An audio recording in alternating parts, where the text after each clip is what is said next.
Valheim's been in a very strange spot for a little while now. If you weren't around for its launch, this game very much hit the ground sprinting, racking up well over 5 million purchases and a huge amount of popularity, along with the usual attention from some high-profile streamers and content creators. I'm usually pretty cautious with games that take off rapidly myself. I skipped Among Us and didn't really bother with extremely popular, well-known titles like Warzone or Fortnite, but Valheim is a game that I decided to take a gamble on, and it was a gamble I'm very glad I took. I managed to log about 120 hours into the game within a month or two, and it's a game that I can genuinely say I really enjoyed. However, a little while after its launch, it seems Valheim found itself in some weird limbo, a middle ground where things were quite uncertain. Valheim's Purgatory. Valheim was, and still is, an amazing game.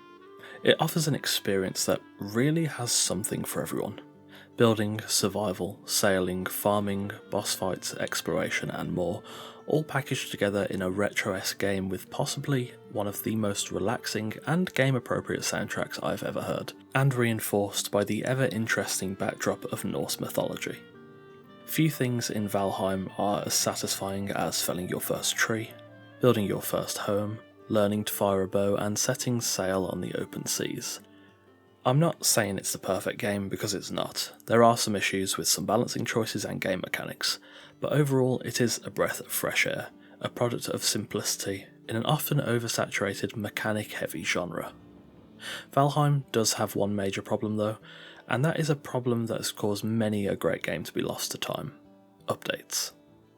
Valheim was developed, quite impressively, by a very small team of 5 people. Iron Gate, the developers, have seemingly only published this game, and I don't think anyone could wish for a better start to the history of their studio.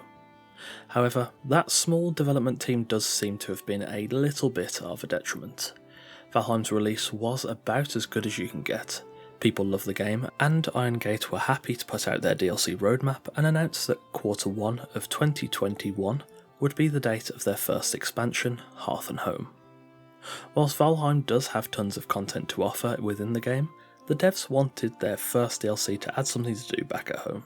Sometimes you just have one of those days, you don't want to sail the seas or brave the plains or fight bosses, you'd rather just sit around and work on crafting the perfect home. Now, details on the Hearth Home DLC were fairly sparse, probably more due to Iron Gate's sort of open-eared approach to community feedback. It was said, however, that Hearth Home would offer things to do in and around your base, with hints at new decorations and building items. Fast forward to August 2021. Valheim is in a bit of a weird place. Even if you were taking your sweet time with this game, you've probably experienced most, if not all, of the available content. Valheim has lost 90% of its daily average players compared to its launch month, though that number did begin to quickly drop after March. It's not a sudden change. Given the somewhat linear nature of Valheim's progression, this drop in players is very much understandable and to a degree expected. Unless you really enjoy working on big projects or playing with mods, in a way it's only natural that a lot of players would have finished the story so far and then moved on to another game, especially as the initial hype around Valheim died down. Hearth Home missed its Q1 launch date and is instead scheduled for September 16th. Iron Gate have also made sweeping changes to the roadmap, walking back most if not all of their original plans and reassessing things with a more practical outlook. However, the lack of updates has had quite the effect on the game. While smaller dev teams usually create projects driven by passion and drive rather than money and popularity, the downside is, of course, that it generally takes longer to push out big updates, especially compared to larger developers in the same genre, like Wildcard or Microsoft. Valheim's meteoric rise must have given Iron Gate the push to continue building the game up, but the practical problems of having a small dev team, especially with the added difficulty of having to work remotely due to the pandemic, undoubtedly had a massive effect on making Valheim a more enduring piece of work. This is by no means a slight on Iron Gate. They've handled the situation reasonably well considering all the difficulties, but it has left Valheim in a sort of limbo, where, for a good while, none of the players really knew what was going on with the game, especially given the sometimes sporadic and veiled teasers in the communication through the Steam community posts. Now that Hearth Home has been announced though, it seems that Valheim can hopefully begin to get back on track and draw back the players that had already completed the available content. Now, I don't think Hearth Home is going to be a miracle update, of course. Honestly, it doesn't seem like there's going to be enough in the DLC to get me to sink another 100 hours into the game, but the additions will be nice for builders and base makers out there. I'll definitely at least take a look. Most importantly, I think Iron Gate really need to push for the next update as fast as possible. The good news is they have already hired 3 new employees, an animator, a QA tester and a programmer, which should helpfully speed up the internal workings. Hopefully with the roadmap revisions that should hopefully be published soon enough, we'll get a more clear picture of what the new timeframes they're working with are, and hopefully some more dev to player communication too. Between updates though, one of the most important things I think the game needs is mod support through the Steam Workshop.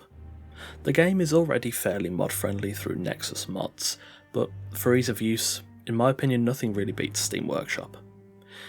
It might be sacrilege as a PC player to say that I don't really like using Nexus, but I'd say I'm probably not alone in that aspect. Dragging files around different folders and such isn't too hard, but compared to just clicking subscribe on a mod page on the workshop, I'd be much more open to the latter. There are tons of absolutely great Valheim mods that offer everything from simple quality of life and UI changes, all the way up to new loot options, being able to use magic, weapon and tool overhauls and more. Valheim's modding scene is great, and having that Steam Workshop integration would only make it easier for the lazy gamers like me and probably many others out there to experience all of the mods on offer, and to enjoy the game in a whole new way.